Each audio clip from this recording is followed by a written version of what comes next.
Good evening, ladies and gentlemen, and welcome to Tales from the Inside. And now, would you please welcome our host for the evening, Angela Sawyer. Hello! Hi, everyone. Thank you very, very much for coming to Tales from the Inside. If you have been following along, this is a storytelling show that we have been doing every Wednesday since the very beginning of quarantine, which means it's been super weird. I don't know about you guys, but I still haven't gone out to get a haircut, so the ends of my hair have they almost touch now, like the branches of a haunted wood, you know? I feel like if I just flip it upside down, some horrible people could get married underneath that. It's a really weird. Things are weird. Things are we're getting odd. And there's sort of hope in sight. There's a lot of news about vaccines this week, but also there's no real hope in sight because we all know that us poor people will never get those or not get them for a long time. So we're all still here. We're still hiding from the world, and it's weird. I'm glad that you came to see us tonight, hang out with us on the computer. Here's what's going to happen. It's really low key. We're all just going to tell you stories about our lives. Basically the kind of story that you would tell to some people at a party. This used to happen in my house once a month, and it was basically an excuse for me to pretend like I have more friends than I actually have. I invite a bunch of people and ask them to tell me like what's really going on with them, and then I feel like I know them so well, and then I just send them home and I don't have to talk to them anymore afterwards. So it's a really good trick. I recommend it to you. Start a storytelling show in your house. It's very nice. I'm going to begin. I've been thinking a lot about roommates because I don't know if this happens to you guys, but here in Boston especially, everyone who doesn't have money has had a roommate situation or of some kind or another in the last few months. Everybody who could moved to a place where they didn't have to pay as much money. A lot of people went home to live with their parents. I know a few people who went to live at their jobs. And so everybody lost a roommate or had to get a new roommate or this or that. And I've had a couple of weird situations. I've slowly gone through a bunch of roommates, and like one guy who moved in, he's really lovely, very easy to get along with. I like him a lot. He's a chef. And then somebody else moved out, and I was like, oh, I don't know who we can get. And he was like, oh, I know. Why don't we get my son? And I was like, that sounds great. How simple. And that was fun. I like that guy. He's really nice. He brought a dog and a cat, and he's a cool dude. And then we had another person move out, and I was like, oh, shit, who are we going to get now? And they were like, let's get our grandma. So basically now I live with an entire family. It's just a sitcom right now for me. It's a much better sitcom for me than it is for those guys, though. They are basically living on the set of Alf. They have a weird, like alien preschool witch hanging out in their house with them all the time. And they're nice people who deserve better. So I've been thinking a lot about the best roommates I've ever had and the worst roommates I've ever had. And I've had a lot of both. Because I've been a person who lives in weird housing, cheap housing my whole life. So cheap that one time I went to look at an apartment just because I saw the listing, and it was $300 a month, which in Boston is insane. It's crazy cheap. And I was like, I got to go just to find out what's wrong with it. There's got to be something, like there's not a ceiling or something. And I went, and it was small, but it was normal. Like there was a window, there was a closet, which is not that common around here. And there was a door that like worked. I don't have one of those now. And I was like, there's got to be something about this place, but I couldn't find anything wrong with it. I was like, holy cow, maybe I should move into this place. It's so cheap. And right as I was about to leave and go tell my then current roommates, like, I think I'm going to move, the people who live there were like, oh, right, we forgot to ask you any questions. And I was like, sure, ask me all the questions you want.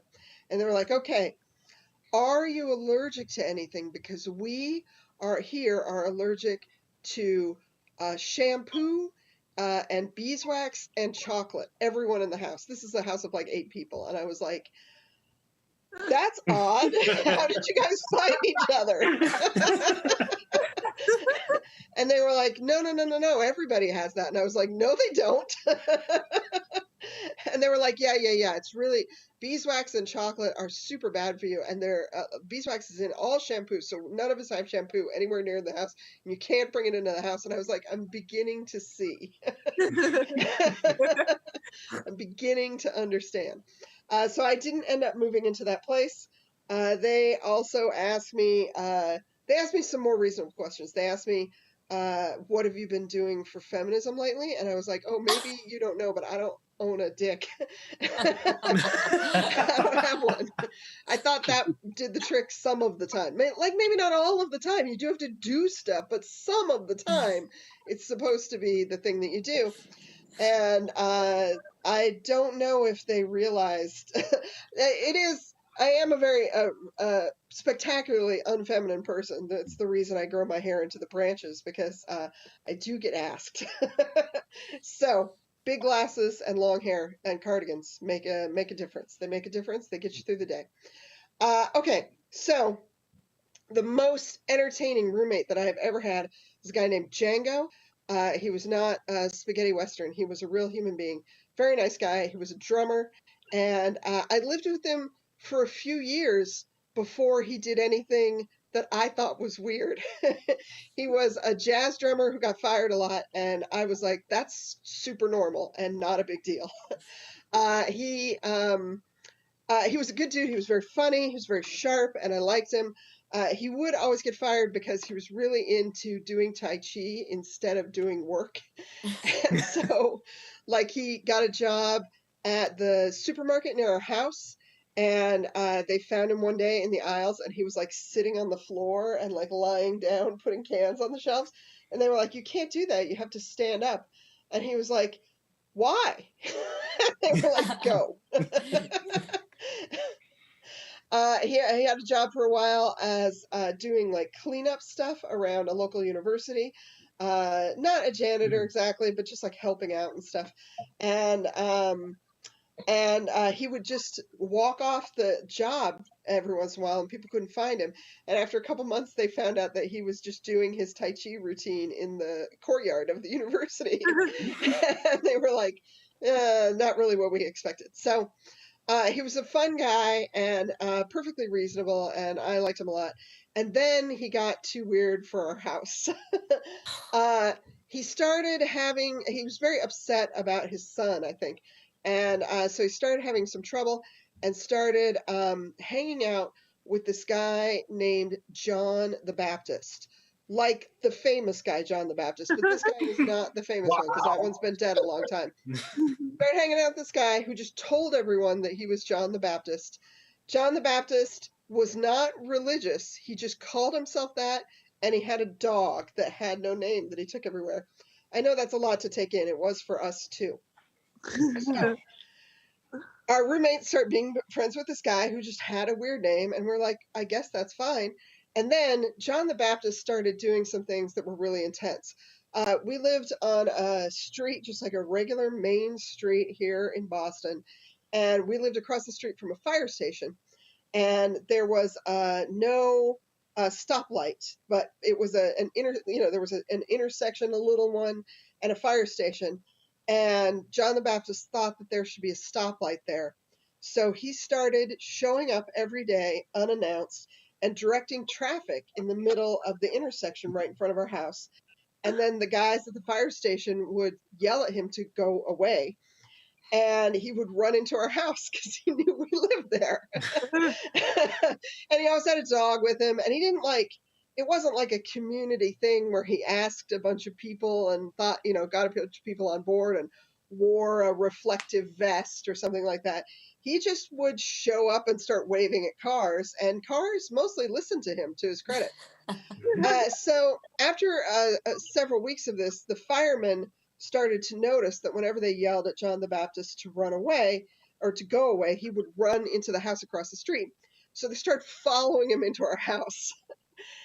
And so, you'd be in our house just hanging out in the middle of the afternoon watching TV, and here would come a dude with a lot of issues, his dog, and a bunch of firemen. And it got to be a little much. The house didn't fit that many people even. So we started trying to talk to Django, our roommate, about his friend and be like, John the Baptist, he seems like he's having some trouble. And Django it made him angrier, got him more upset. So in order to calm himself down, Django started sleeping surrounded by copper wire because it was supposed to make him feel better, which if it makes you feel better, I'm okay with that. Copper wire does nothing to me. It's fine. And then that wasn't doing the trick. So then he decided that he should learn Zen from pigeons. And that's not the worst idea in the whole world. Pigeons, pretty zen. They have people hating them every day, all day long. They get kicked on the street. People call them the rats of the sky. And yet they're perfectly confident. They're so fine with it. Totally fine with it. So Django was like, I'm going to learn Zen for pigeons. And so he opened the windows to his room and then just left them open, thinking that would call pigeons into his room to hang out with him. And I was like, I don't have a problem with anybody doing that. Like, shut your door so we don't have to heat your part of the house. But like, you want to have your bedroom window open all the time? Whatever. And I was like, nothing's going to happen. Nothing's going to come from that. To my surprise, it worked. After like 2 or 3 months, all of a sudden there were constantly pigeons in this guy's bedroom. We lived on the second floor, and he just had a ton of pigeons coming in and out all day. And pretty soon, like you'd hear them and occasionally knock on the door, and they open the door and they'd be in there. And I don't really know how he got that started, but it seemed to be working, except for the fact the pigeons poop everywhere they go. As you know, pigeon shit just happens wherever the pigeons happen to be. So his windowsill and the heater and the floor in his room were just getting like coated in tons and tons of pigeon shit. And that is when I had a little time to Google what happens when pigeons shit everywhere. And I learned that there is a real honest to God disease called pigeon lung that you can get if you spend too much time in closed places with pigeons. So I went to my roommates and I was like, we have to do something about the fact that one of our roommates has pigeons in the house and also has this guy directing traffic for him. We have to do something. And my roommates were like, oh my God, Angela, how intolerant can you be? What a bitch. And I was like, I know, I'm sorry. I know it's not cool, but I've reached the end of my patience. I got to talk to him about it at least. And they were like, well, it's your problem, so you tell him. And I was like, okay, I guess I will. And at that point, we communicated with notes and stuff like that because it was before there was a lot of internet. And so I left a big note and I was like, let's have everybody talk in the same room, which was a very rare thing for us to do. I don't know if you've ever lived in a roommate house. A meeting is never good. So I was like, we don't have to have a meeting, but like, let's all talk at the same time in the same room. Is that okay? And Django read that note and then disappeared for a few weeks. He just didn't come home. And I was like, that's not a great sign. So after a couple of weeks of John the Baptist hanging out with no Django, I was like, please stop coming here. And that was probably I think Django didn't like that I did that, but it was a little much. So I started cleaning up and waiting for Django to arrive, and then finally, right as rent was getting to be so late there was going to be a real big problem, he came home and he was very, very angry. He like walked in the house super angry, and he was like, we didn't even talk about the pigeons. He was like, God damn it, Angela, fuck you. You threw out my potted plant on the porch that was dead, that had all of my most special crystals in it. And you told my friend John the Baptist that he can't direct traffic in front of the house anymore. And I can't take it anymore.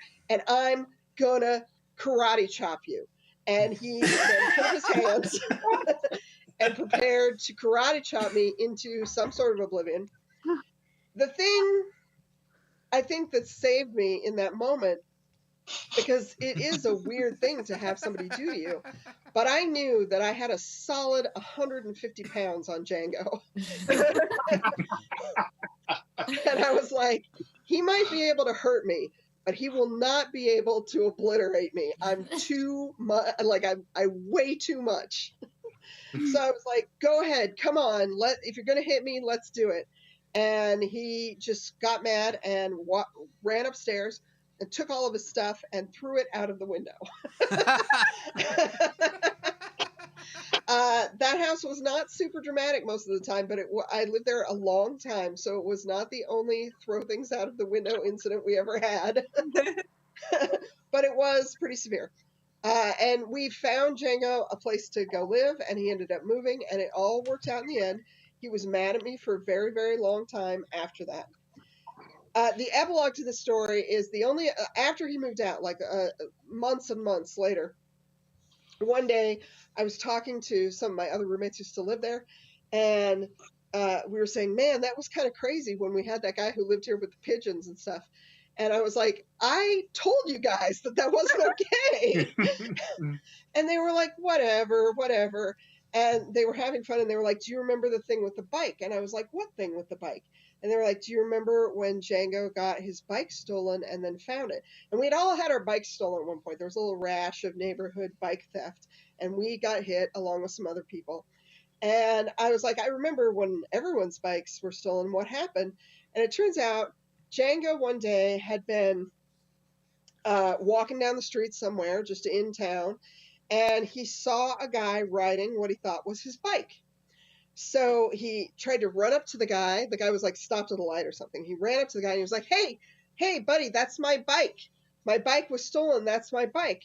And the guy looked at him and then just rode off. And Django kept running after him. And the guy would, ride to a light. It was in the city. So he would like ride to a light and then stop. Django would catch up with him again and be like, hey, man, that's my bike. And then the guy would be like, fuck you, and ride off. And so they had this very kind of slow, stilted chase that went on. And as they got tireder, it got slower and slower. And they ended up, Django ended up chasing this guy all the way to like Lexington, like miles outside of the city. For hours, he just chased him little by little, and he never quite caught him, but he never quite got away. And the guy was just kind of riding just fast enough to keep up with him. So finally, they get way, way out of the city. It's been hours that they've been doing this. And finally, the guy stops, puts the bike down on the ground, and turns and faces Django. And Django runs up to him. He's like, oh, my God, thank you so much. I've been thinking that the universe would give me my bike back, and I knew if I just got the chance to talk to you that you would give it back to me because it's mine and it was stolen. And then the guy punched Django, knocked him out cold, and rode away forever.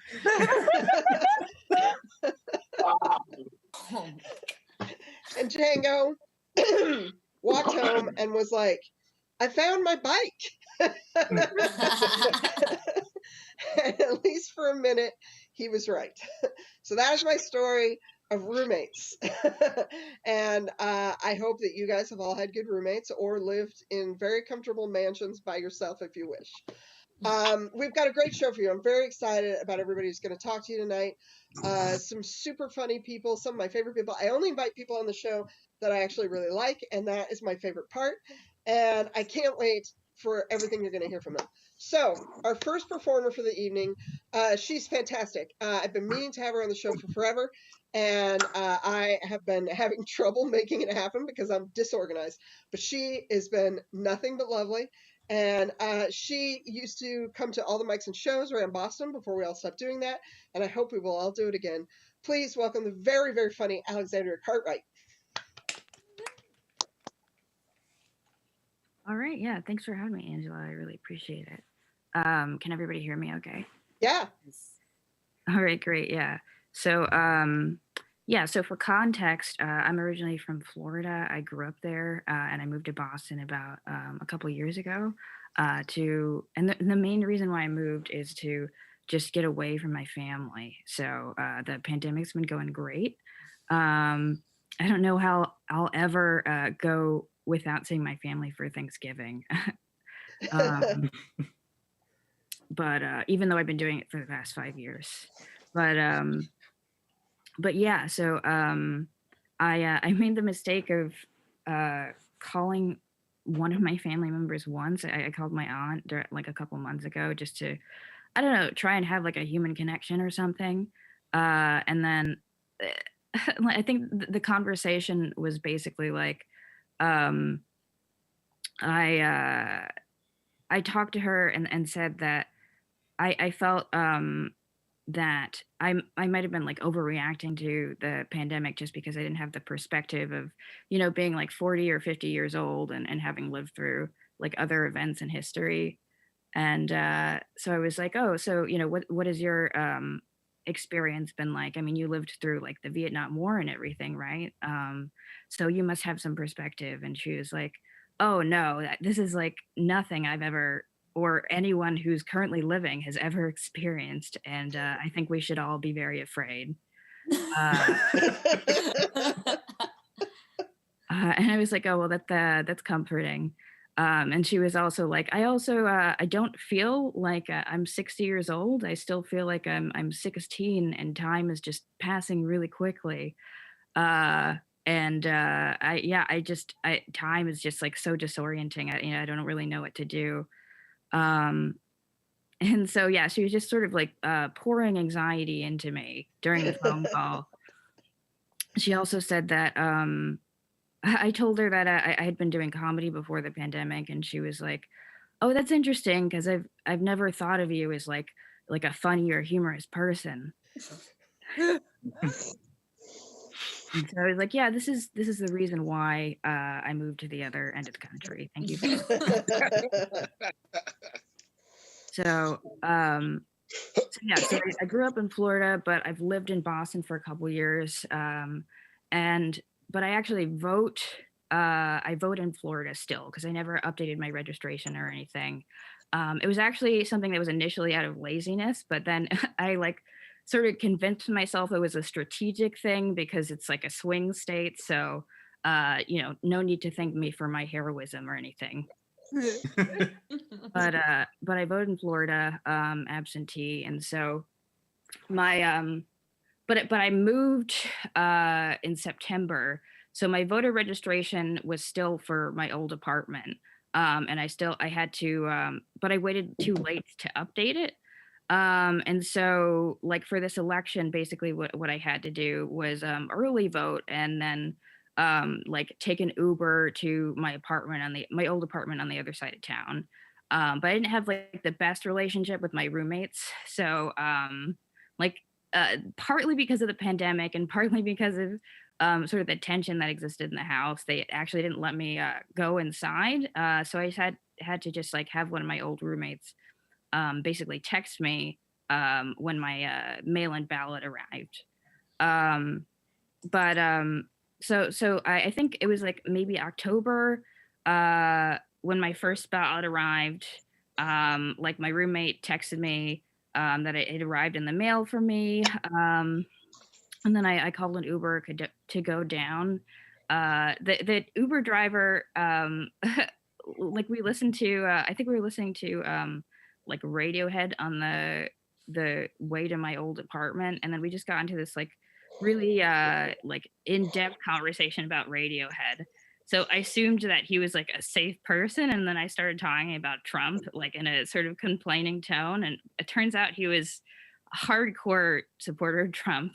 It's like that's an interesting overlap. I don't know how you can like obsessively like Radiohead and also enjoy like Donald Trump.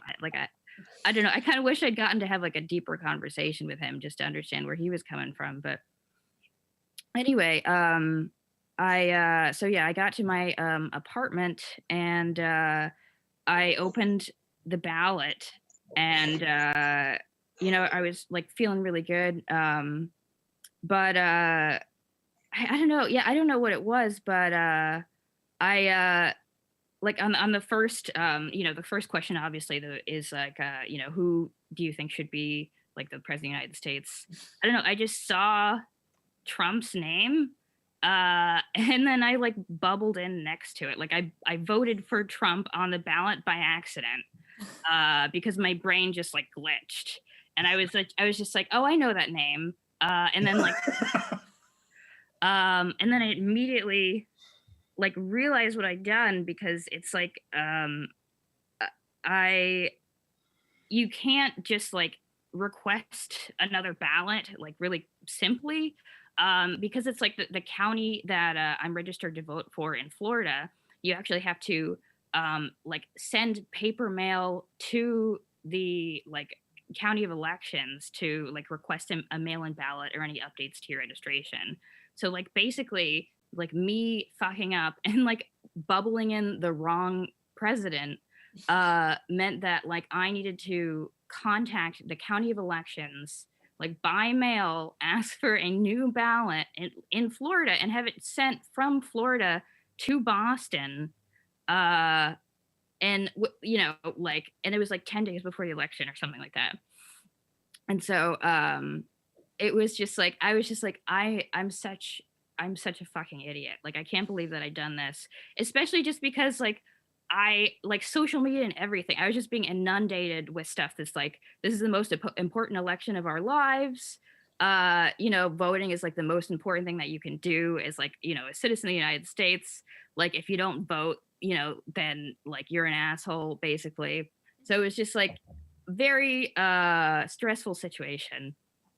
And not to mention my brother called me, he's like very into politics, like I think a day after that happened, almost as if he'd had like a sixth sense or something, and he was basically just like, if you don't vote in this election, I will find out and I will disown you.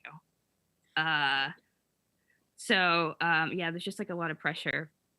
Like so anyway, so I immediately realized what I'd done, and I had to call up the like Pasco County supervisor elections on the phone, and it was just like a very tired woman who answered, and I basically I told her, I was like, okay, so I just received my ballot, but I need another ballot. And she was like, what happened? And I was like, you know, I think I picked the wrong choice on accident. And I swear there was just like a moment of silence. She didn't. Her only reaction was just sighing and then like asking for my date of birth. Like she didn't even blink an eye when I told her that I lived in Boston, which was, you know, merciful. Because it's, I mean, it really is kind of, I guess, like a gray area in terms of voter fraud. But you know, I digress. But yeah, so anyway, yeah, so I ended up getting like sent the ballot like a couple days. Well, actually, I think it maybe took like a week. And I penciled in the right answer this time. I double checked my choice. And like I was able to send it in. I got a confirmation via text that like my vote was counted. So I was just like, thank God. But yeah, anyway, the moral of the story is that I'm a moron, and I shouldn't be trusted with these kinds of decisions. So yeah, that's my story. Guys, give it up for Julia Cartwright. That was fantastic. I'm so glad, for all the people who aren't going to die because of it, but especially for you, that Biden won the election. It would have been very, very, very terrible if you had gone through all that and then it just didn't matter.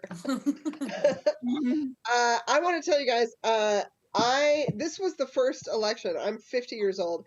This was the first election where I voted for someone other than my two favorite lifetime candidates. In 2020 and in 2016, I voted for Bernie Sanders, who's one of my favorite candidates. And then for every single possible election, from like ballots to, official ballots to like, who do we want to be the president of this club? Every other time I voted in my entire life, I wrote in Phil Spector.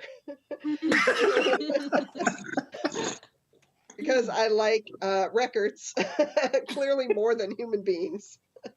And back in the 80s, in the 80s and 90s, when doing that, when elections didn't seem to matter, it was just cute. I thought personality quirk. And then Phil Spector killed a lady, and I was like, yeah, I'm still okay. So truthfully, I'm not any better than any Trump voter. I have nothing that I can say to them where I'm like, I'm so much smarter than you. I'm not. I'm just as big an idiot. I have no problem with the guy who kills people being president. I just picked a different guy. That's all. But I'm very excited for the next bad president. America's going to last maybe a tiny bit longer. That's so nice. So nice, because that's where I live, and I hope it's good for you guys too. Our next performer, I'm so psyched to have this guy. He's really, really funny. I see him here and there around Boston, and he always, I saw him one time at Thunder Bar, and he just like burned the room down. He's very, very fun to have talk, and I'm super psyched that I got him for the show. Please put your hands together right now for Mr. Fat Lives Matter. It's Maurice Smith. Woo! Yeah. Oh man, what's going on, guys? I'm sitting here having all kinds of technical difficulties and shit.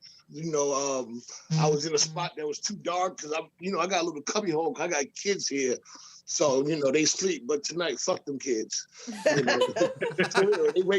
They wake me up and shit. Fuck them kids. Then I had to move south. I guess because my light. I'm not really podcast Zoom savvy and shit, so it's all new to me. It ain't new to me. I don't give a fuck, Nobody call me for shit anyway. But I hope this is better. I kind of understand what you mean by turning my phone sideways. So I hope this is better. I got a crazy topic from Angela. I don't know how she came up with it. It was when you almost got caught by death. Is that it, Angela? Yeah, that's it. Right. Like, really, I'm from Brooklyn. Every day I almost got caught by death.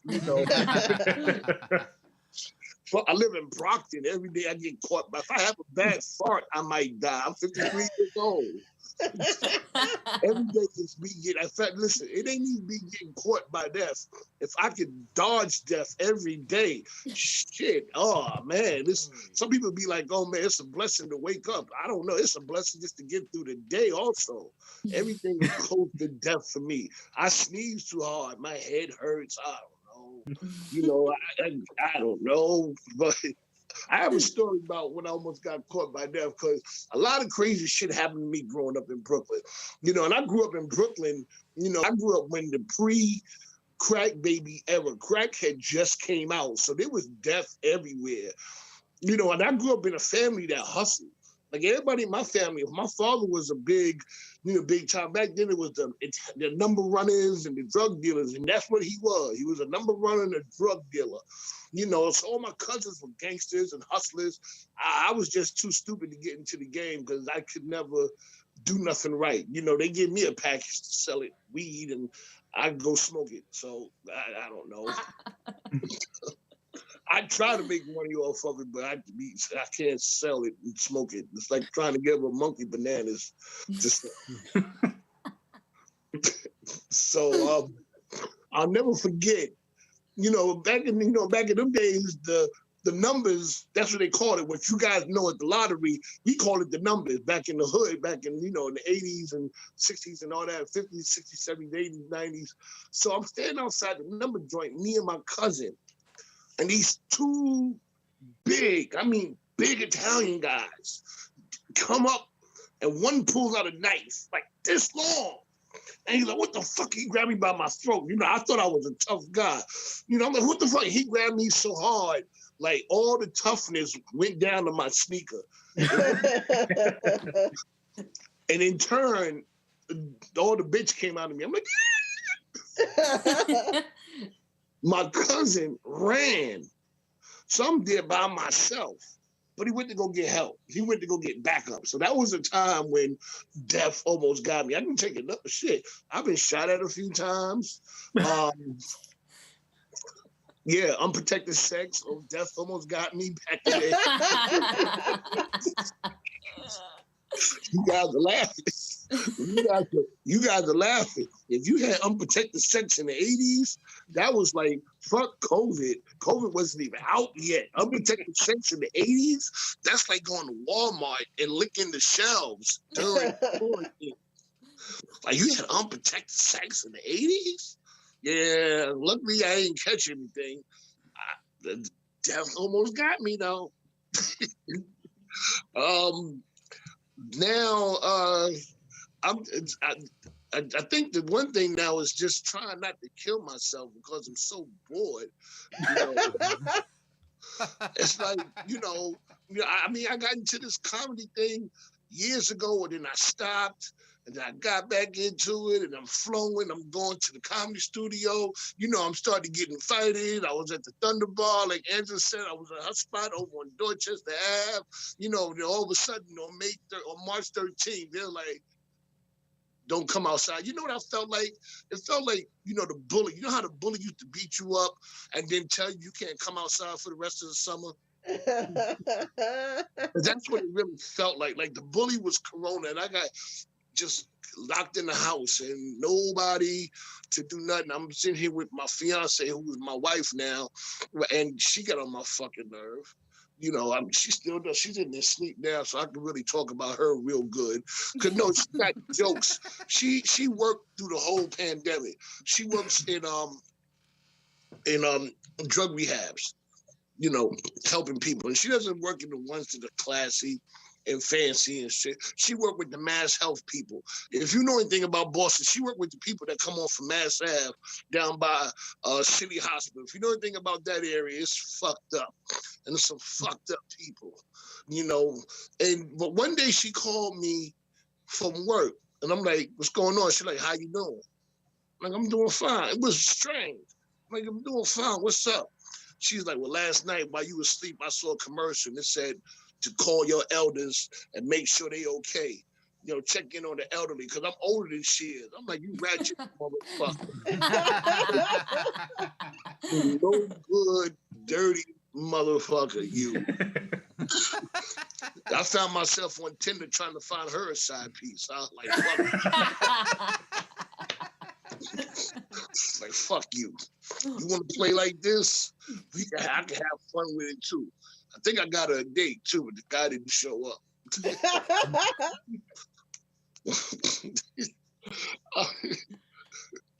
I'm gonna keep going with this, because I talked about when death almost got me, because I've been sitting back, trying to figure out, what every comic is trying to figure out what is funny about my life. What's funny about my life? My life really wasn't that great. I was like the geeky kid that was too big for his age growing up. So when I was hanging out with the crew, like I wasn't a tough kid. My family was tough. They didn't teach me how to fight. I'm like a little bit pissed off with my cousins and my uncles, and like you punk motherfuckers, all y'all were tough gangsters with street reps, and nobody taught me how to fight. And so I would get beat up a lot. I really would. And because it's not because I didn't know how to fight, because I was always the biggest kid in the crowd. And you know what it is? Like, you walk up to the biggest one and you hit him. I'm like, hey, I'm not the leader of the gang. It's that short motherfucker over there. That's what really got me pissed off with short people, because them the ones that start the fight and then hide behind the big people. Like, I'm like, hey, get your ass over here and fight this fight. So, and I guess, I can talk about my career. I have a real extensive culinary career. Me and Andrew was talking about it. Like, I can cook my ass off. I can't. I'm bad. I'm good. Like, I'm in a cooking page on Facebook. I just put up a picture of deep fried Italian wrap. You know, it's had ham, salami, prosciutto, capicola, provolone cheese, a little bit banana peppers, and some hot cherry peppers.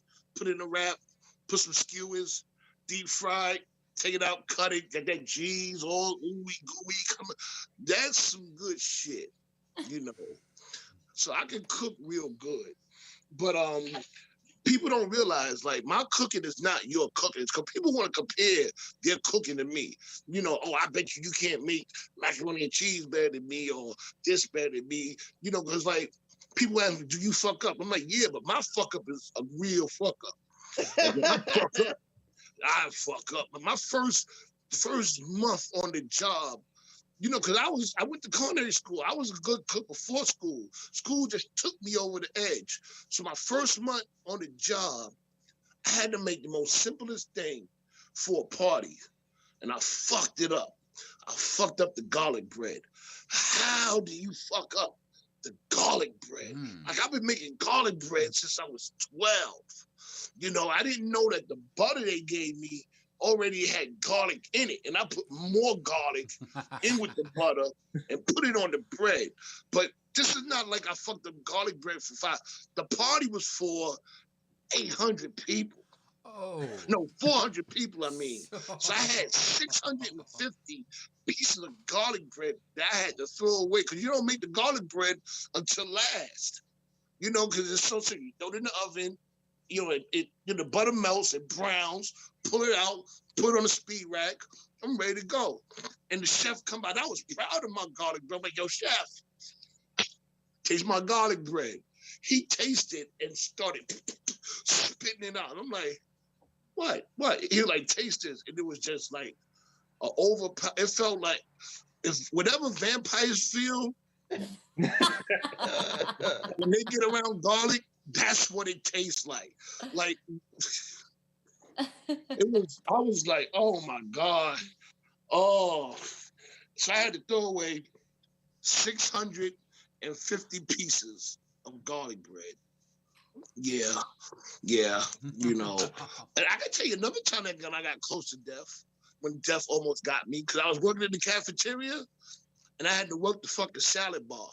Yeah, it's death working the salad bar, because you all are salad bar savages. Y'all have no concept. You know, like, that is the worst station in the kitchen, in the cafeteria. Like, people get online for the deli, you know, they get their sandwich. People get online for the grill, you know, they get their burgers or tuna melt, or they go to the saute station, or and they wait patiently and get what they're gonna get. But the salad bar, you motherfuckers is reckless. And it's not like it does. And you know, it's people have to make fun. The older people, little short older people, especially little short white women, Angela, they get to the salad bar and it's like, oh, they just do, like, you always got that one person that wants to pick every single piece of lettuce until they find the right piece of lettuce. And then they fuck it up.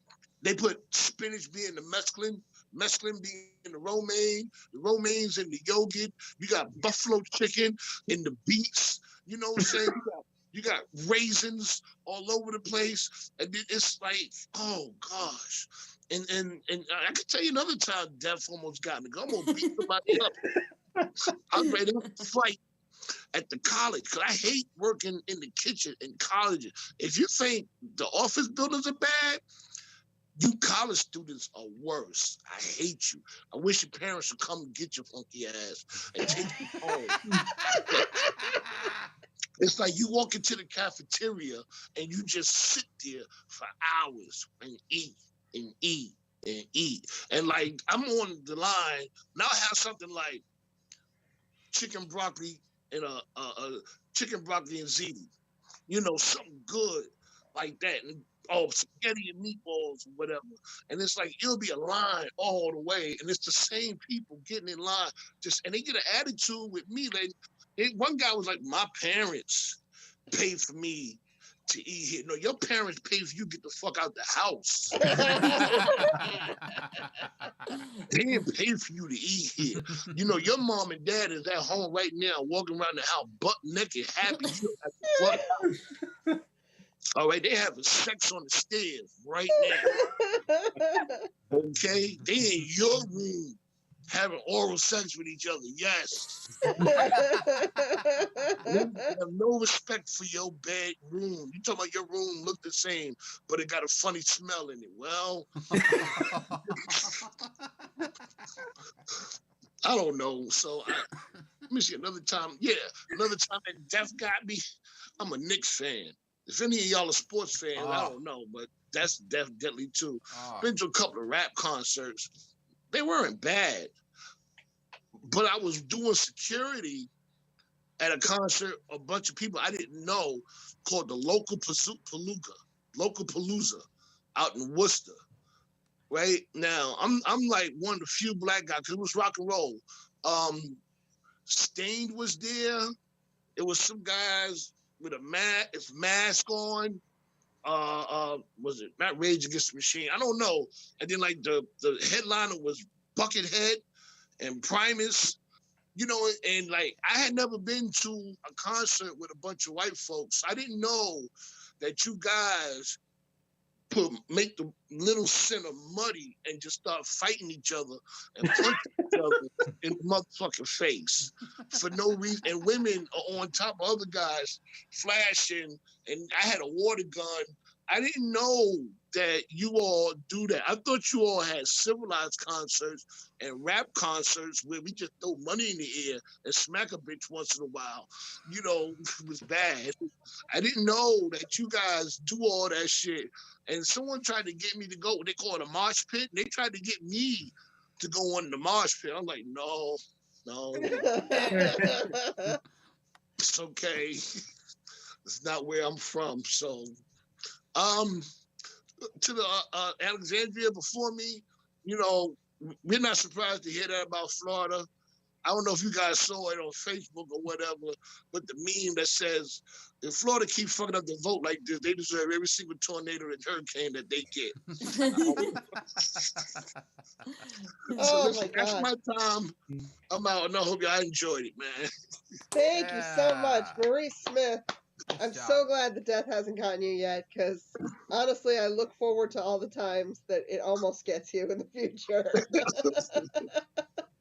I think that you're right that students and white women who go to salad bars are the worst people who have ever lived. They are. We all know. I've wrecked a few salad bars in my time, and it's mostly just because I didn't want to be there in the first place. You know, I'm mad at the salad bar before I even get there. So that was amazing. Thank you very, very much. Okay, I'm excited to bring up your next performer. She's so wonderful. She's a student, so maybe she'll tell us what the cafeteria is like there, or not. It's not, she doesn't have to. She is super, super funny. She during like, I know there's a million phases of the pandemic. There's the like anxiety at 4 a.m. phase, and then there's like the you follow your weird obsessions on the internet phase, and you finally give in and watch like the 40th Keanu Reeves movie for the phase. And so there was a phase during the pandemic where people were just doing wild shit, and she ran for political office, and it was really, really cool. She's very, very funny, and I love her so much. Please welcome Shelly Groomberg. Woo-woo! Hey guys, it's Shelly. I did run for political office. Imagine my surprise when the election happens and I forgot I ran. So my friend texted me and she's like, hey, I'm counting votes and you're getting like a lot of write-ins. I didn't win, but I haven't acknowledged that I didn't win yet. It's still up in the air. Who knows what's gonna happen? All right, so I'm gonna get into my little story. So I'm a very impulsive person. And sometimes it's like very innocuous. It's like go on Craigslist, go to the pet section without a plan. And that's why I have 2 beautiful little rats named Gertrude and Louise. But sometimes it's like a lot more harmful, like dating a white rapper for just months. Like, sometimes it's damaging. And I think I really bought into that, like, everybody's a little bit crazy, like, Southern bumper sticker bullshit for, like, a very long time. And I used it as, like, a rationalization for just some, like, heinous behavior. I was like, life is full of dualities. You know, some days you can't get out of the bed or shower. And then some days you get to be God. So I was just like, I really bought into the, like, everyone's a little bit crazy kind of mode of thinking, which led to me being very unreliable and shitty for, like, most of my life. And so I decided to get a therapist because, like, enough people had told me to where it was starting to get, it was starting to be fucked up that I didn't have one. And so I started going to therapy, and it took them, like, a really long time to get to the bottom of it because I was being incredibly unhelpful.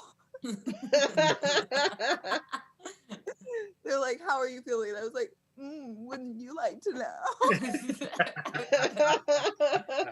Like, I was being coy with it. And eventually they diagnosed me with bipolar, which, not surprising.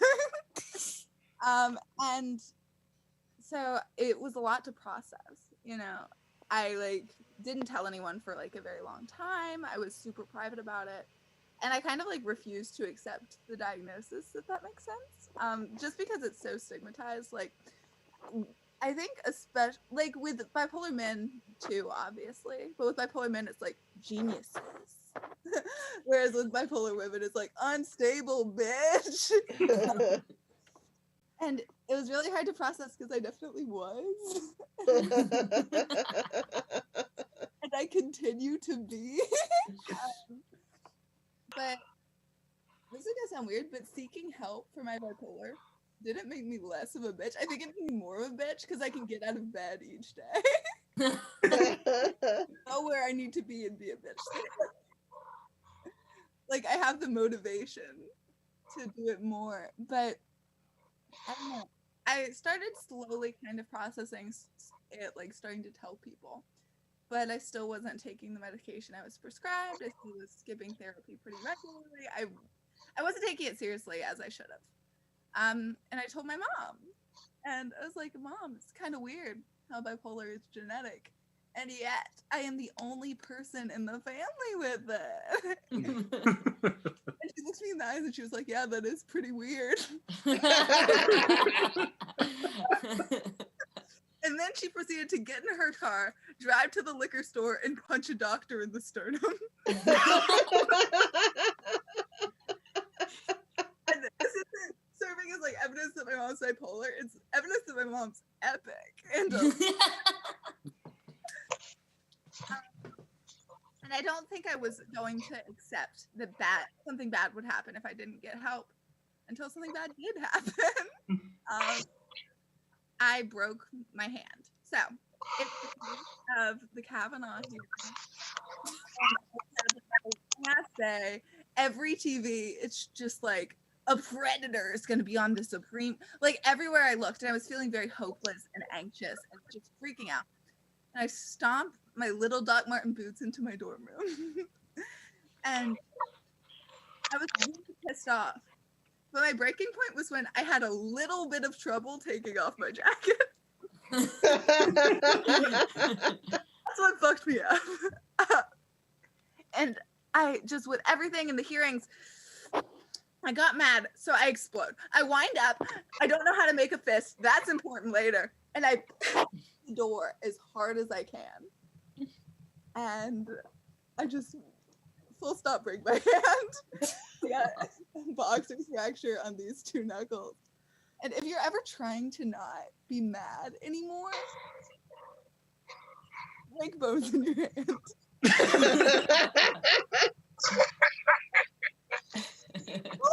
Holy shit. That was the quickest, like, de-escalation I've ever felt.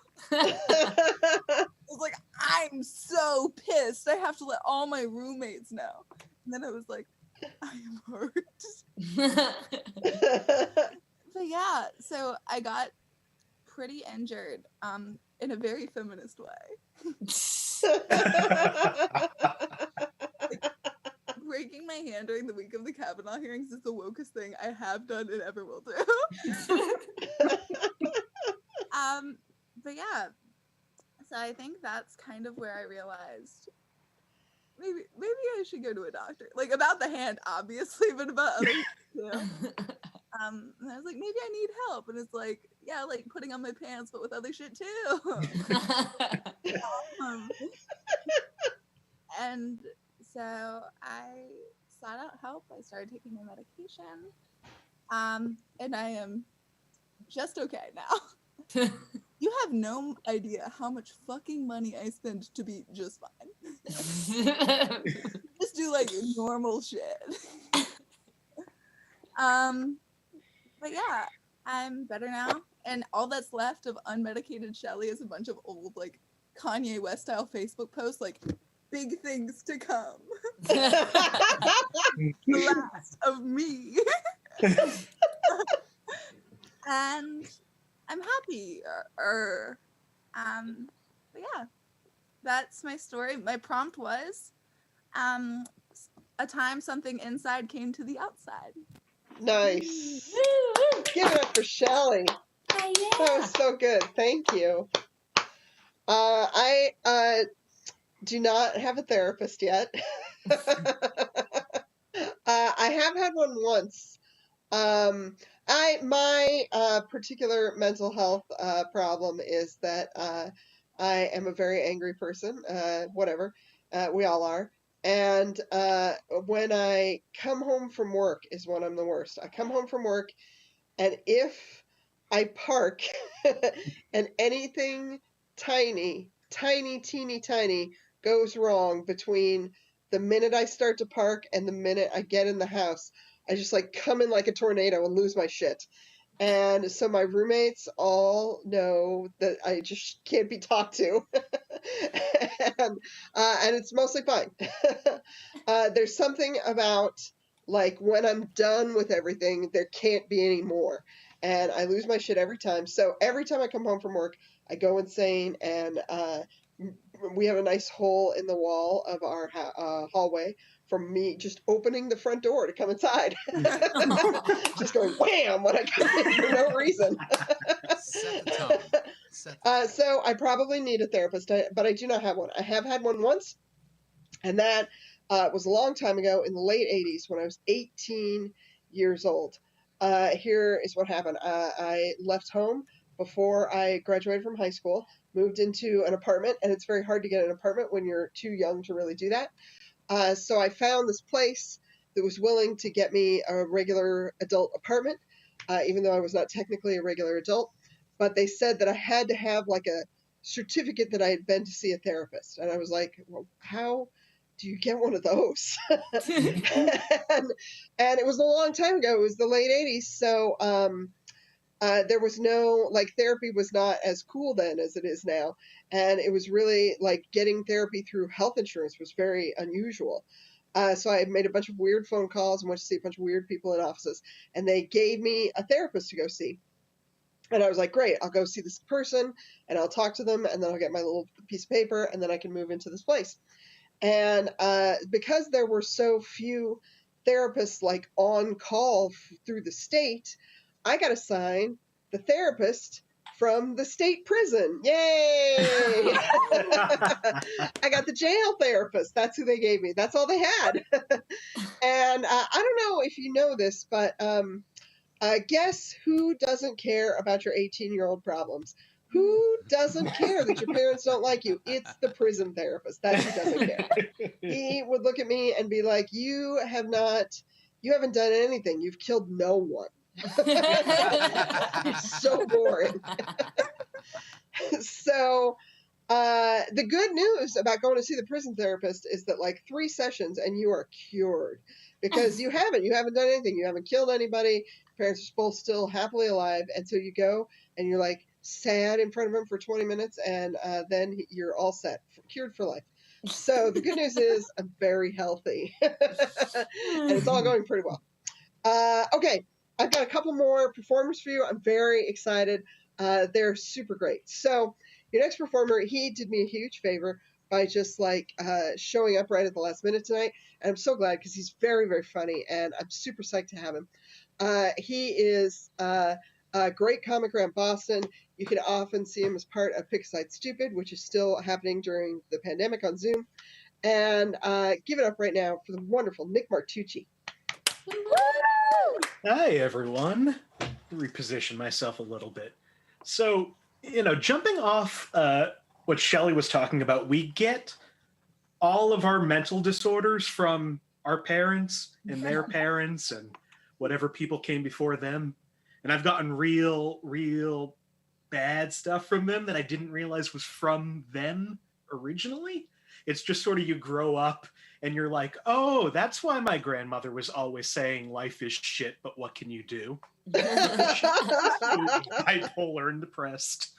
But I don't want to step on that. I don't want to talk about real serious, dark mental disorders. One thing I did get from them, from both of my parents, is clutter.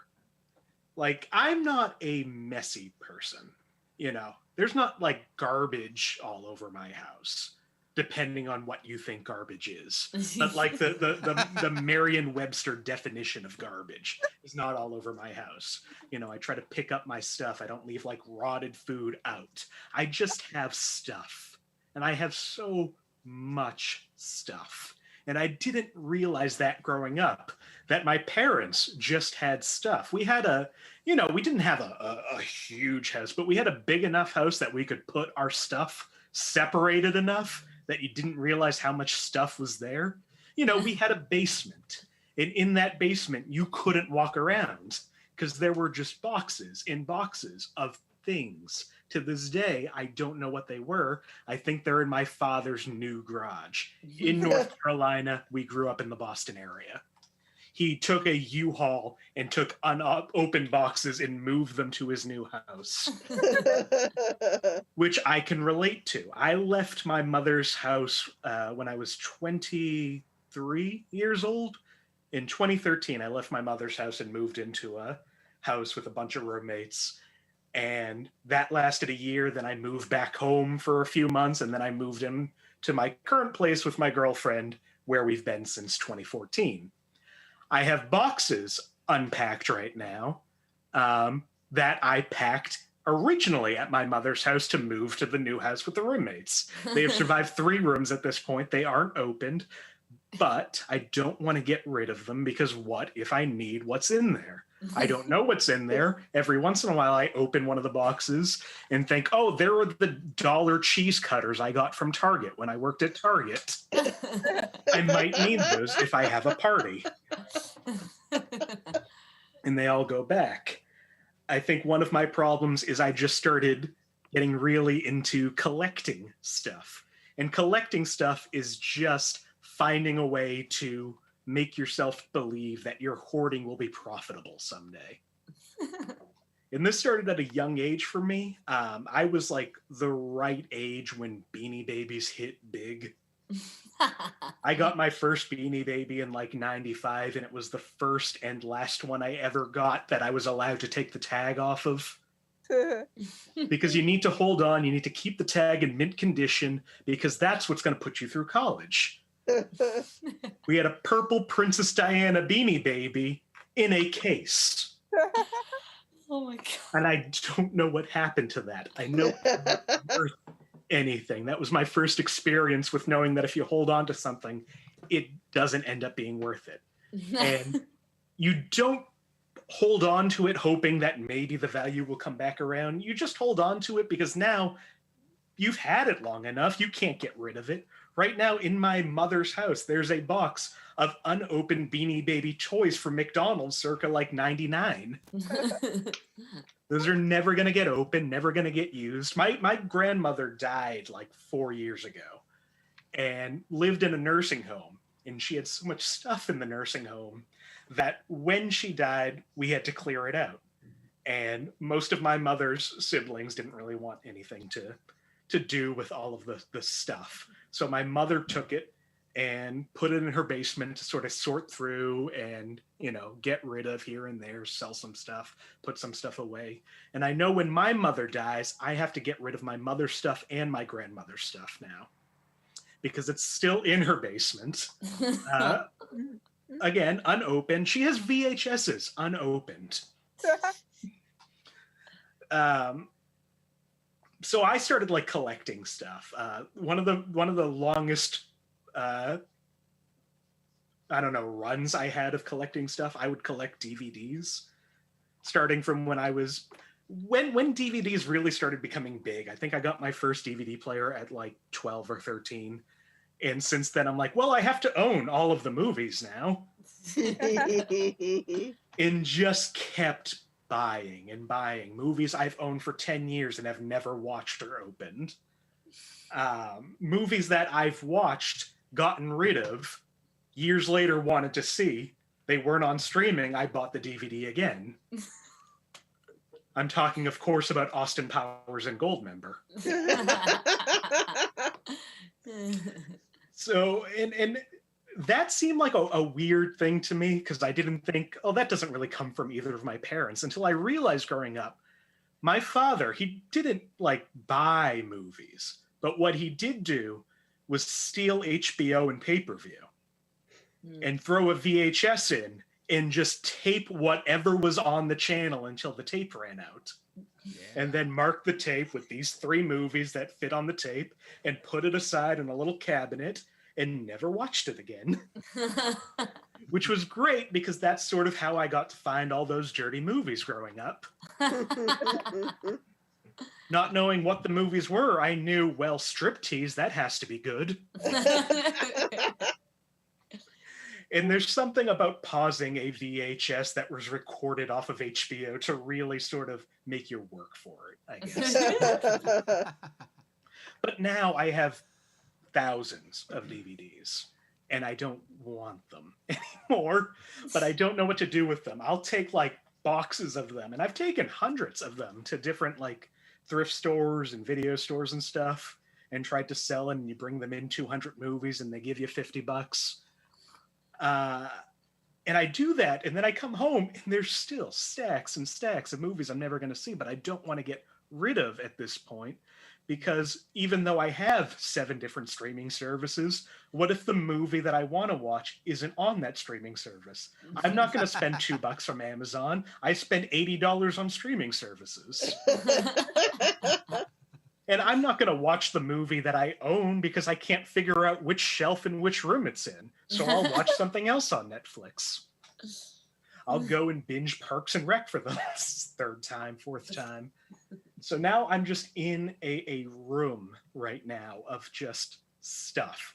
Like, I can reach behind me and pull out junk mail from 2014 right now, because I would get my mail and not want to throw it away because there's sensitive information on it. So I just keep it and put it in a bag and move it from apartment to apartment to apartment. Pay stubs and credit card statements and every piece of junk mail I've ever received, just in a bag right behind me. I don't know how to get rid of stuff, because I come to the point where it's like, when stuff is too good to throw away, but it's garbage that nobody else wants. I've had so many yard sales, and one of the things they tell you about yard sales is you never bring what you try to sell and you don't sell back into your house. That's how you get rid of stuff. Anything you don't sell, you throw away or you donate. I have a box behind me that survived 3 yard sales so far. Nobody wants like the mouse pad that I can't get rid of. I haven't used a mouse pad in 10 years, but nobody else wants it. But this is my parents. My mother, I was talking to her on the phone the other day, and she's going through a closet in her house. She goes, "Oh, I just found some papers from high school." And I'm like, "Oh, you can get rid of them. I don't need high school papers anymore. I'm not going to read them. I'm not going to look at them." She said, "You don't understand. These are from when I was in high school." My mother is 57 years old. She then proceeded over the phone to read an essay to me, like a poli-sci essay that she wrote when she was 16, and was learning from it. Which shows how good Boston public schools are. But, you know, growing up, you don't realize that your family is a hoarding family, because it's not like, you know, like I said, it's not a gross house. I've been in gross houses. I've been in houses where you walk in and just smell garbage and cat pee, and they don't own a cat. But you'd go to like really nice, clean houses and think, I can't be in here. What if I trip? What if I breathe wrong? I'm gonna ruin everything. This is all too expensive for me to even exist around. I need to go back to my clutter. It's like a warm blanket that I can die under when it all collapses from the closet. And I used to make fun of my parents, and they would get angry at me for making, because they don't consider themselves messy people either. But I lived in the kind of house where I'd be sitting down and my mother would start vacuuming. And not as a joke, I'd turn to her and say, "Oh, who's coming over?" And she'd get angry at that for some reason, even though somebody was coming over that night. I didn't realize the difference between being cluttered and being messy until I moved in to that roommate house for a year and was able to exist around messy people.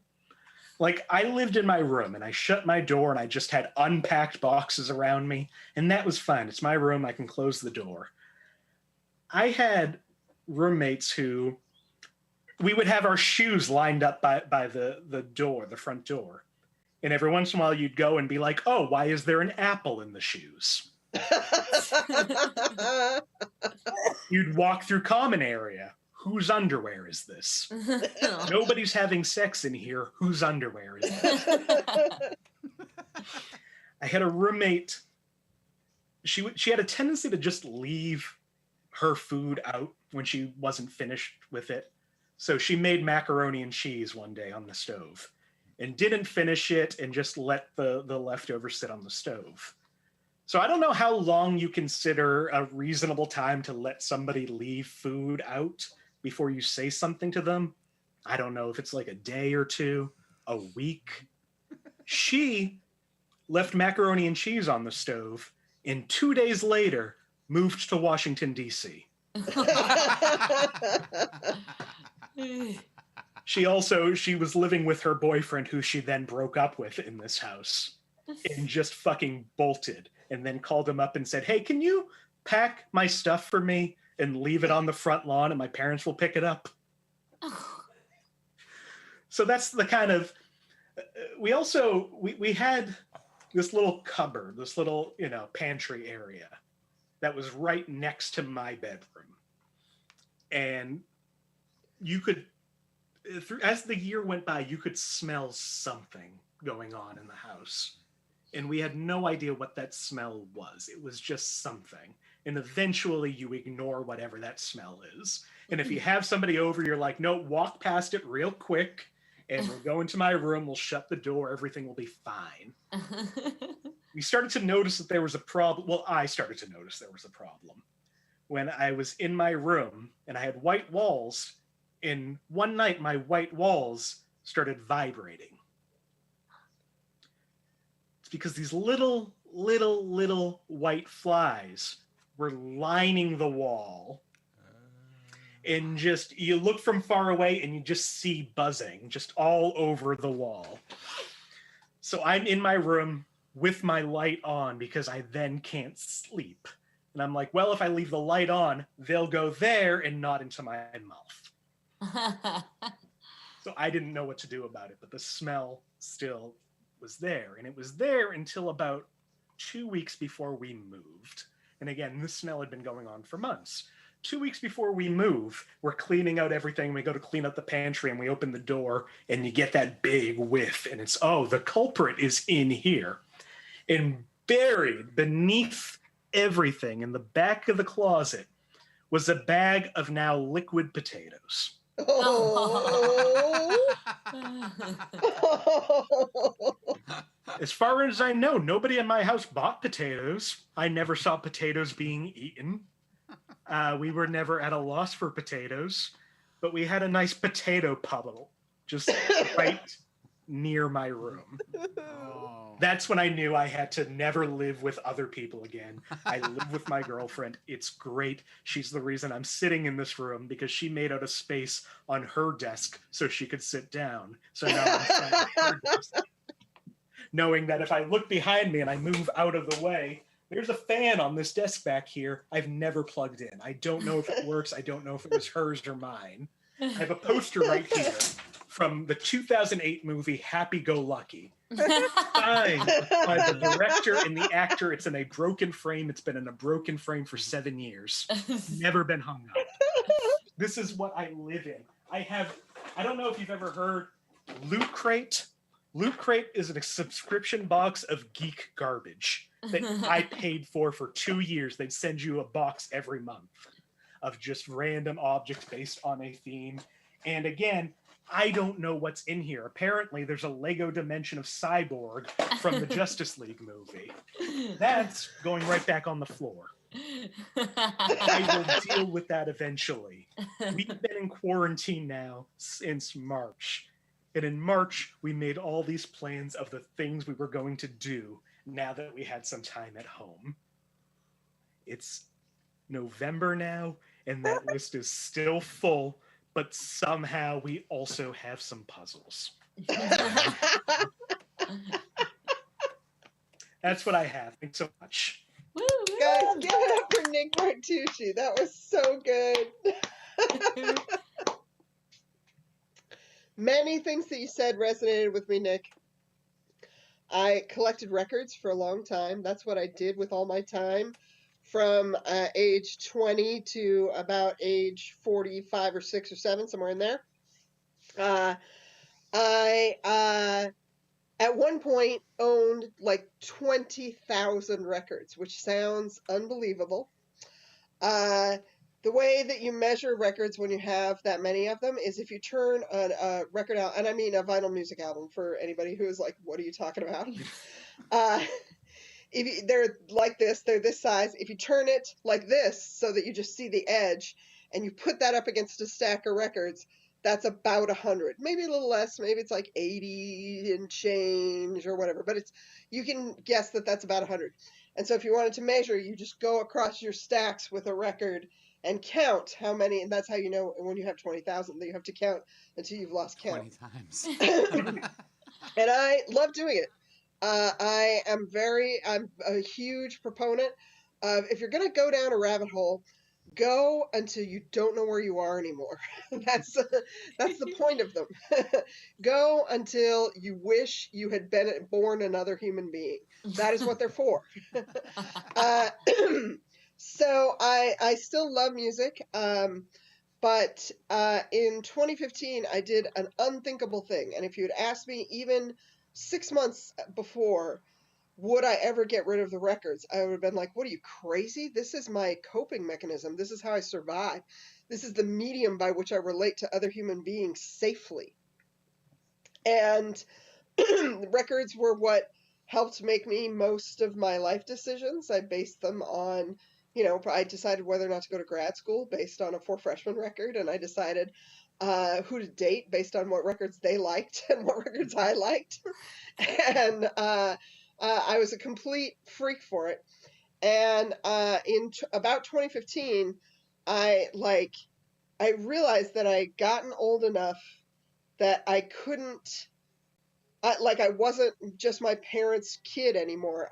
I had to be my own human being.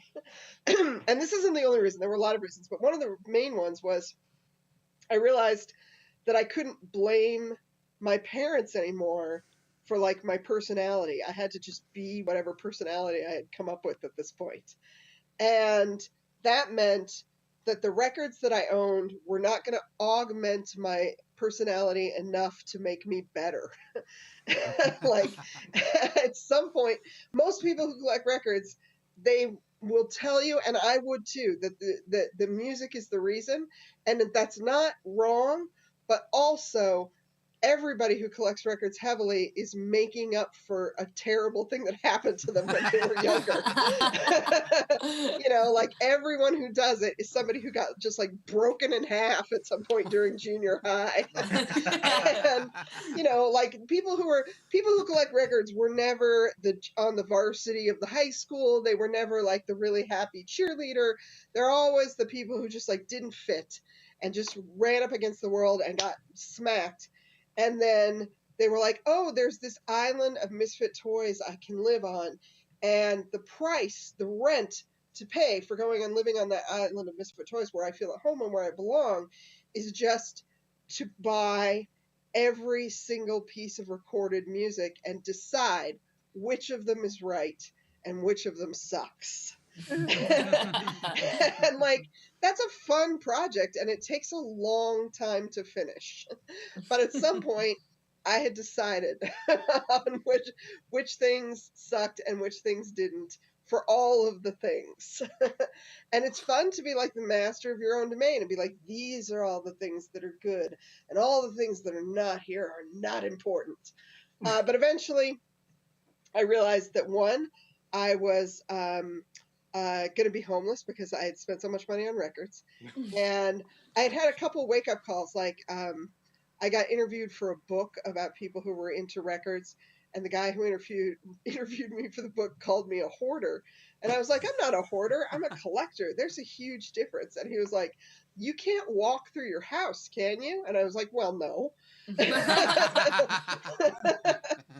So I got rid of all of them, and now I own 0 records. I own none, which to all the people that I know through music seems insane. They think I went crazy.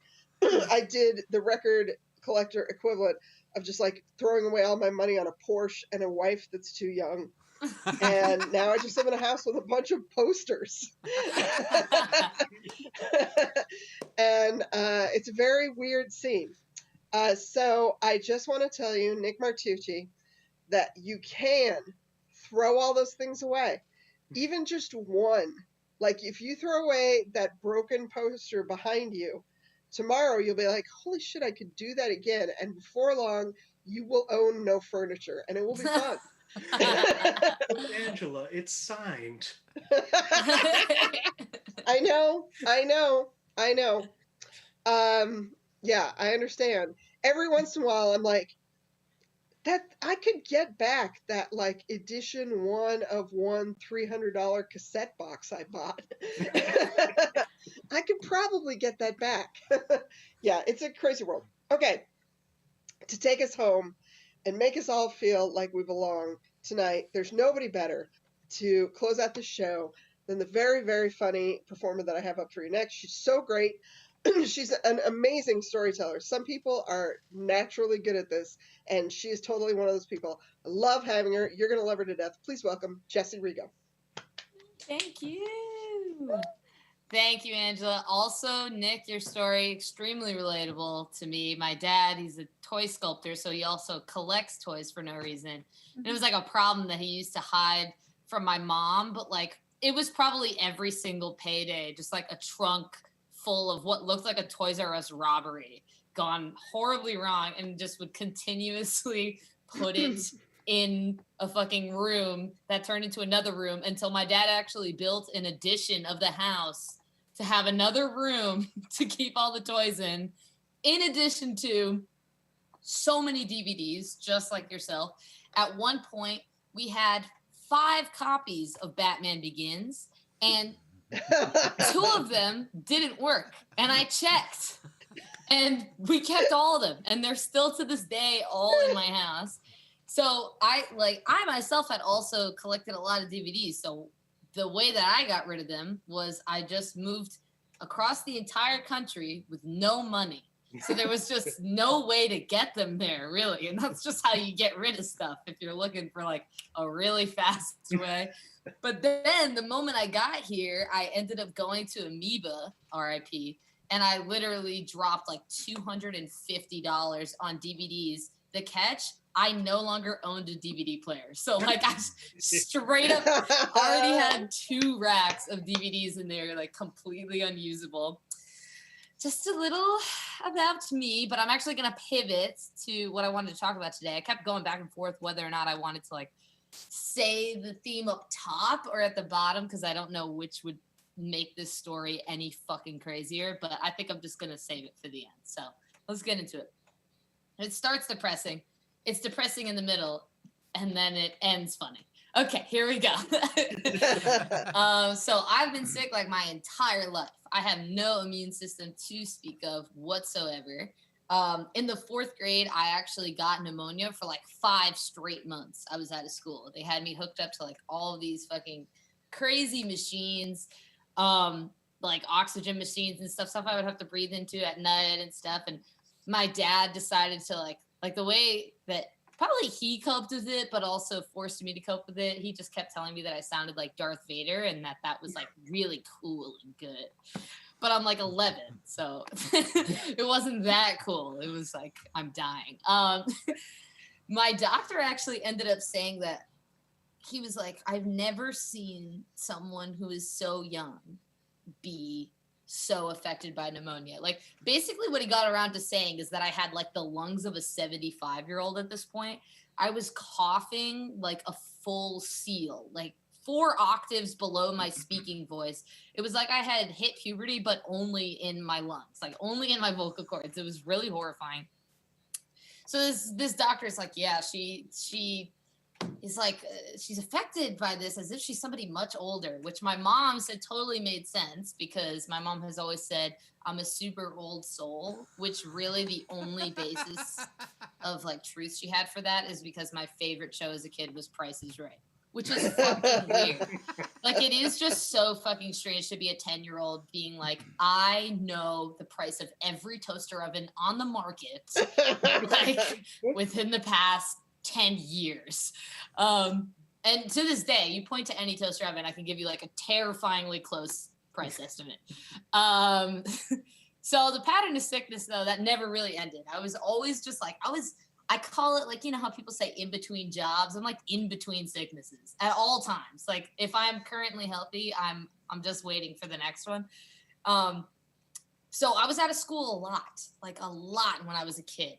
But the time away from school gave me the opportunity to like watch all 6 seasons of Reba twice and like be scary good at Price is Right. Like I'm just crushing it all the time whenever I used to watch it. My parents were actually like horrified by it. Anyways, Price is Right has nothing to do with this story, but I just love talking about it.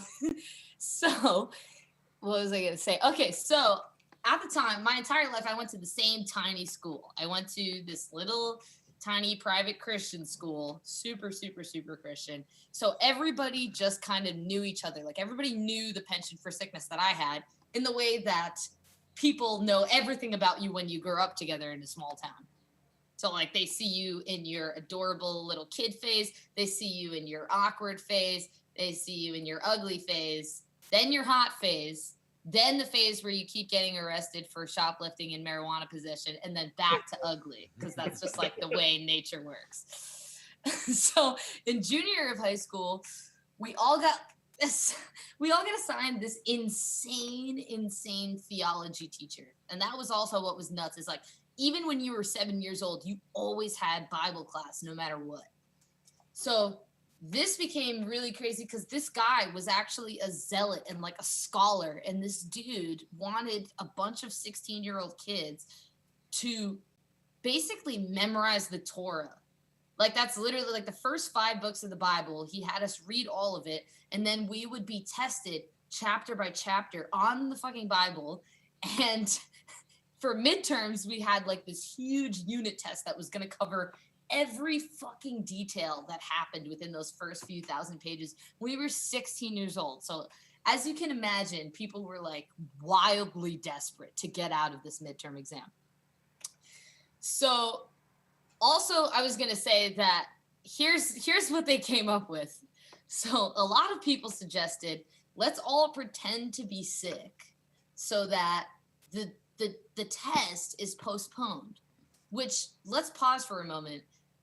even being sick for a couple of days is not going to like buy you time to memorize the Torah. like you are still going to have to fucking go back to that test and do it eventually. But nobody cared. The fear was too strong is really what it was. So then, unfortunately, the pretending to be sick thing was a super popular move at the time. That was the problem, is that a lot of people were doing this and getting caught that they weren't sick. Like they were just acting horribly, like it was very obvious that nobody was sick. So whatever it was going to be, it had to be really, really good, and it had to be convincing. So 16-year-old brain logic was just like, oh, well, let's just all actually get sick. I think like that's what we should do. And they're like, how do we get sick? And of course, that just so happened to be the precise moment that everybody remembered that I was always sick, like no matter what happened. So, so yeah, they remembered that they had me, like the one person in their midst who could actually probably do it. But I actually already at the time, I did have a little bit of a cold, but it was super mild. And I didn't think that I could successfully pass on this sickness to anybody else because these people actually had real immune systems. So like, I was like, there's no way they're going to catch this from me. But they were eager, man. They were so eager. It was crazy. The first suggestion from an idiot named David was for me to cough super hard, and then they would just spin around in it like a disease perfume situation, like just hoping that something would enter the respiratory system, which I rejected this first one because at the time I still had dignity. Like at the time I was like, there has to be a better way. Now, like given the choice, like I probably would. Yeah. Anyway, so the second idea was for all of us to share one disgusting blunt, which it did not pan out for two reasons. One, we were still at a very Christian school, so there was a ton of kids who didn't smoke and like were not down with this idea. And the second reason for that being is that none of us knew how to roll a fucking blunt. So like we couldn't even, at the time we were like doing Frankenstein's monster to an apple and like a water bottle in order to smoke weed. So like nobody had equipment, nobody had a bowl. Like it was just like, we also considered rolling up a piece of Bible paper, but again, that didn't really work because nobody had the skills. And then we ended up just like defiling the Bible for no reason. Yeah. Finally, we settled on sharing drinks. And I was super obsessed with Arizona iced tea at the time. So the move was for me to just sloppily drink like half a can of like poison sugar and just let people pass on sips for the rest. And we did this. And after about 2 days, it worked, but like way too well. Like really well. At least 6 people got really, really sick. I mean, like way sicker than I was. And I couldn't really fathom it because I was like, all these people have an immune system at the very least. Like, how are they getting this sick? This doesn't even make sense. And the entire time I was feeling like I just had the sniffles. And I had people messaging me back in the day. We used something called Meebo because nobody had like smartphones. We were all like on our grandfather's computer, like on Meebo, being like, I'm really fucked up right now. I'm super sick. So, but people were totally KO'd by this. Like people were really out of the game for real. So finally, the day of the midterm test comes, and shocker, I am one of the 3 people who actually shows up to take the fucking thing. And because I'm not even sick anymore at this point. So then when I show up, it turns out that our teacher didn't even show up for that day. Like this huge thing we had all been waiting for, and this dude doesn't fucking show up, and nobody's in the classroom for the first 10 minutes. Finally, a new substitute teacher comes, like a way too chill 23-year-old substitute teacher who just like does not give a fuck. So in my brain, I'm like, yes, dude. Oh my God, I have the Bible app on my iPod Touch Generation 1. I'm going to get through this. Like, this is going to be sick. And he tells us that our teacher is at home sick with the fucking swine flu. So yeah, I don't think the Arizona IC had anything to do with it. I think we just all did something disgusting for no reason. And we all actually got sick from that too. And I didn't get the swine flu. It's crazy. I don't know how that didn't happen, but yeah, that's my story. Oh my God. Give it up for Jessie Rigo, you guys. That was amazing. Jessie, fantastic. I just said after Nick's, I was like, I have the same thing you have. And I'm also sadly I'm the friend who gets sick all the time. I did get the swine flu, and I've also had SARS and every other dumb thing that they have. It's hard. It's hard. We're both still I here. know. That's I can't the believe important it. part. I think the trick is to not be afraid to do weird shit that you read about on the internet just to see if it will work. And also to have a giant drug shelf. Very important. An expired drug shelf is key to living. I have like 3. Oh, I was actually just going to say, I completely forgot to say my theme, which was, the theme is a time that is the opposite of now. So it could not have gotten more opposite. Thank you. Nice. You guys, that is our show, and that was a really great one. You guys were so fun. This was really, really cool. Thank you very, very much. Everybody who told a story was amazing. Go find them on social media and follow them. If you want to give money to the Comedy Studio, they could use it. We want them to continue to exist. Venmo them. Go see their shows. They have shows nearly every day of the week. It's always something different. They have some of the best performers around the country who come through, and they also have like new comedians. It's pretty great. And this is Tales from the Inside. We do this every Wednesday, and sometimes it's this good. Bye. Bye, everybody. See ya. Thank you.